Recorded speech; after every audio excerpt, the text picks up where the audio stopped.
When Fred Thompson appears on the stage today for his first presidential debate, his wife Jerry will be in the audience. She is 24 years younger than he is. The attractive blonde has been called her husband's arm candy and a trophy wife. But others say she's the ambition and the fire behind her husband's run. And now she's firing back at her critics in a campaign where spouses make headlines right along with the candidates. Back with us, A.B. Stoddard, Craig Crawford, and Linda Douglas. All right, let's start with Jerry Thompson, who gave her first interview in this week's People magazine, and she got defensive here. She says she has worked hard, she got where she is in her own right. Do you think, Craig, she'll ever be able to shake that trophy wife label? I think so, because it's really not accurate. She's very involved in this campaign and has a history, background of her own in campaign politics. So I think as people get to know her better and her role, it'll actually switch to, is she too involved in the campaign? Is she making too many decisions rather than just being a trophy wife? Well, in fact, you raise an interesting point, because reportedly she's been behind some of the campaign staff shakeups.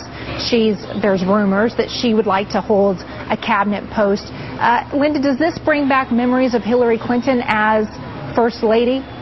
Well, the first part of the question certainly has been supported by sourcing that all of us have acquired, talking to people who were in the Thompson campaign and who have left. And it's absolutely true that Mrs. Thompson was deeply involved in micromanaging scheduling decisions, media decisions, was on dawn patrol to see who was sitting at their desk early in the morning and late at night. All of those things were borne out by talking to people in the campaign. But she's made very clear that or at least she has stated very clearly, that she has no interest in having an official role in the government, that she is first and foremost a mother. 2 small children. She talks about it all the time, trying to, number one, I think, soften her image and make it sort of more of a traditional image, but number 2, to debunk any notion that she's interested in actually serving in the government. Let's talk about some of the other candidates who have younger wives. You have Dennis Kucinich, who is 31 years older than his wife Elizabeth. They married in 2005 when she was 28 years old. John McCain's wife is 18 years younger and another striking blonde.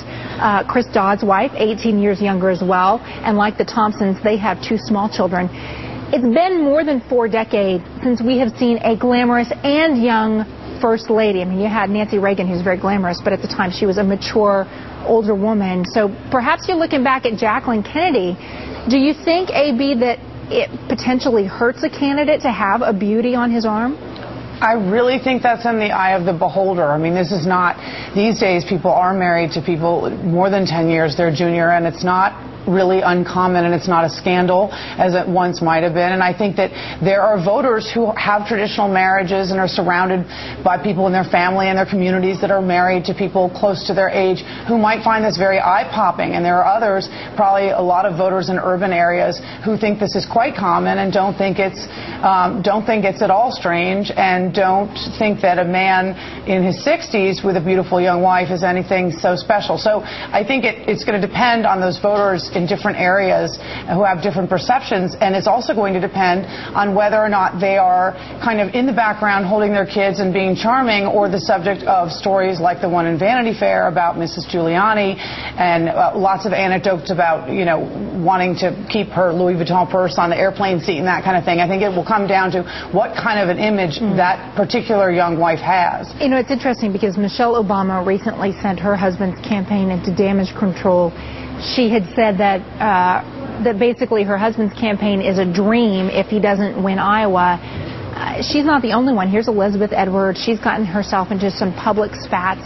Can spouses, Craig, actually be a liability? Oh, it can happen. They can be a great asset as well, of course. I think we're coming out of 8 years of a First Lady who was very passive, to say the least, in Laura Bush. So I think we're going to see a change in attitudes about what people expect from spouses because of the way some of these spouses behave. But right now, I would say voters are sort of conditioned not to pay as much attention to the spouses because of Laura Bush being in the background for so long. Linda, it's interesting, though, because in this particular campaign, it does seem like Bill and Hillary Clinton have come out as the ultimate power couple. And yet this is despite so much public history. I mean, we all know about the infidelity and the fighting within their marriage. How does that happen? Well, see, I think you're making a really interesting point. The irony here is that somehow Bill and Hillary Clinton wind up as the Ozzie and Harriet in this campaign, in spite of everything, because particularly on the Republican side, you have multiple marriages, you have the big age differential that you've talked about, a lot of which, by the way, can be explained by the fact that women these days are mostly professional women. These younger women aren't women who were home wreckers in any way. But certainly in the case of Bill and Hillary Clinton, it's amazing how time can revise the memories of a particular marriage. Soften all those marriage wrinkles. All right, A.B., Linda, Craig, thanks.